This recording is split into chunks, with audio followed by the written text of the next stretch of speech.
In the summer, the work crews cut the long grass along the tracks, raking it into heaps to dry in the sun.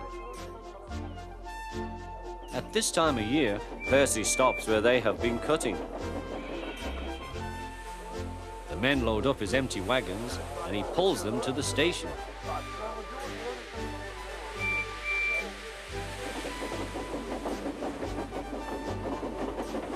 Toby then takes them to the hills for the farmers to feed their stock.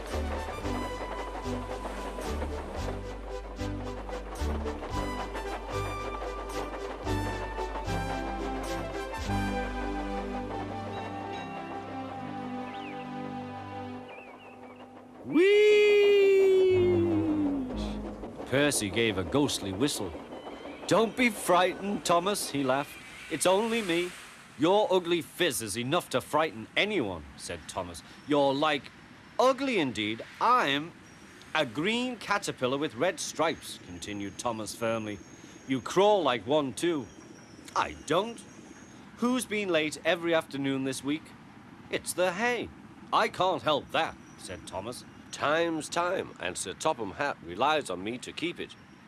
"I can't if you crawl in the hay till all hours." "Green caterpillar indeed," fumed Percy. He set off to collect some hay to take to the harbour. "Everyone says I'm handsome, or at least nearly everyone. Anyway, my curves are better than Thomas's corners." "Thomas says I'm always late," he grumbled. "I'm never late, or at least only a few minutes." "What's that to Thomas? He can always catch up time further on." All the same, he and his driver decided to start home early. Then came trouble.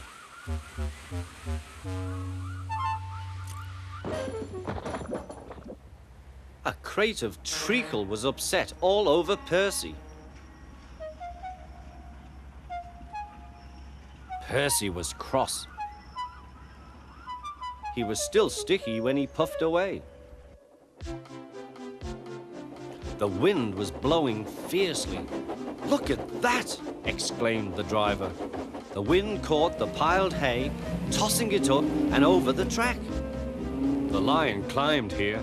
"Take a run at it, Percy," his driver advised. Percy gathered speed, but the hay made the rails slippery, and his wheels wouldn't grip. Time after time, he stalled with spinning wheels and had to wait till the line ahead was cleared before he could start again. Everyone was waiting. Thomas seethed impatiently. 10 minutes late. I warned him. Passengers will complain, and Sir Topham Hatt. Then they all saw Percy. They laughed and shouted.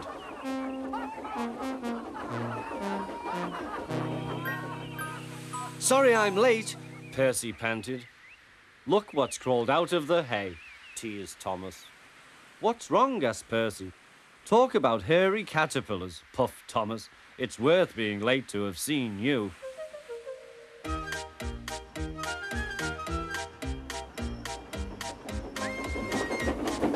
When Percy got home, his driver showed him what he looked like in a mirror. "Bust my buffers! No wonder they all laughed. I'm just like a woolly bear. Please clean me before Toby comes." But it was no good. Thomas told Toby all about it.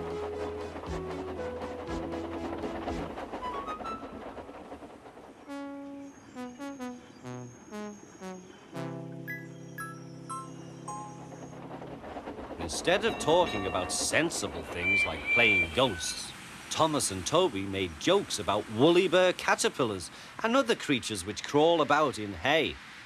They laughed a lot, but Percy thought they were really being very silly indeed.